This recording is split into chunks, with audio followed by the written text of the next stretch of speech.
কি ব্যাপার মা? আপনি এখনো খাননি? আপনার খাবারটা পছন্দ হয়নি বুঝি? পছন্দ হয়নি?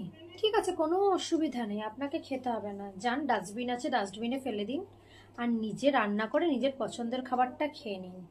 আমি কিন্তু আপনাকে আর রান্না করে খাওয়াতে পারবো না।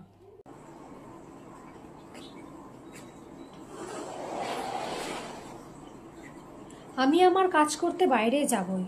তাতে যদি আপনার না পোষায় আপনি আমাকে বলে দিতে পারেন। আমি আমার কাজ করবই। তাতে কার পোষালো কার পোষালো না তাতে আমার কিচ্ছু যায় আসে না।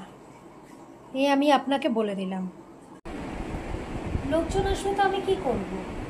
এই জামায় কি খারাপ আছে আপনি বলুন? আমি এই জামা পরেই থাকবো, তাতে আপনার বাড়ির লোকজনের যদি আমাকে পোষায় তো ভালো, না পোষালে আরো ভালো। আমি এই জামা ছাড়তে পারবো না মা, আমাকে ক্ষমা করে দেবেন। আমার বাপের বাড়িতে যে শাড়িটা দিয়েছে আপনাকে, ওটা আপনার পছন্দ হয়নি?